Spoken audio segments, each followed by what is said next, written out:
আসসালামু আলাইকুম রহমতুল্লাহি বারাকাতুহ। সুপ্রিয় দর্শক, আপনারা দেখতে পাচ্ছেন আজ আমরা আমাদের গরুর জন্য আগামী 1 মাসের খাবার মিক্স তৈরি করতেছি। আর একটা কথা বলে রাখি, আমি এমন কেউ নয় যে আমি যা তৈরি করব আপনারাও তা তৈরি করতে হবে। তো চলুন শুরু করা যাক।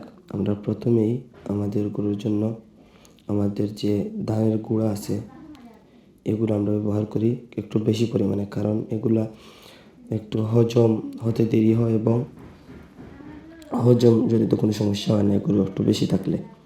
প্রথমে আমরা প্রায় 80 কেজির মতো ধানের গুঁড়া ব্যবহার করছি। আর এই যে দেখতে পাচ্ছেন আমি যে বস্তাটা খুলতেছি, এটা হচ্ছে একটা বসির আস্ত বস্তা। এই বস্তাতে সম্ভবত 34 অথবা 32 কেজি অথবা 33 কেজির মতো থাকে।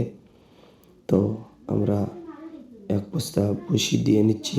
আমরা অবশ্যই 1 নম্বর ভুসি ব্যবহার করবেন, তাইলে ভালো রেজাল্ট পাবেন।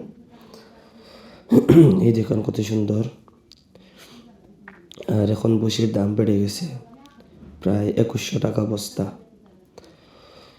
আর তৃতীয়ত আমরা ব্যবহার করতেছি ভুট্টার গুঁড়া।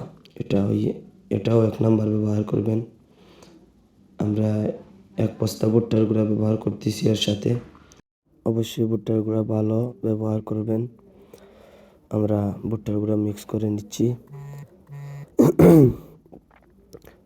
ভুট্টার গুঁড়ার বস্তাতে সম্ভবত 44 কেজি থাকে, 44 কেজি থাকে আর কি। তো আমরা ভুট্টার গুঁড়া দিয়ে নিচ্ছি আর ভুট্টার গুঁড়া মিক্স করতেছি। এই দেখুন ভুট্টার গুঁড়া কত সুন্দর, মিহিটা ব্যবহার করবেন আপনারা। আর তৃতীয়ত এই যে আমার হাতে দেখতে পাচ্ছেন, এটা হচ্ছে একজন এক নামে চিনে। এটা হচ্ছে ফিশ মিল শুটকির গুঁড়া। এটা আমরা ব্যবহার করতেছি 150 কেজি, প্রায় 150 থেকে 160 কেজির মতো খাবারের সাথে আমরা 3 কেজি ব্যবহার করতেছি। এই ছিল আমাদের আজকের ভিডিও। আর আমরা ভিটামিন মিনারেল প্রিমিক্স সরাসরি খাবারের সাথে ব্যবহার করে থাকি। আর আপনারা যদি জানতে চান আমরা কি ভিটামিন মিনারেল প্রিমিক্স ব্যবহার করি, অবশ্যই কমেন্ট করবেন। ভালো থাকবেন সবাই। আসসালামু আলাইকুম।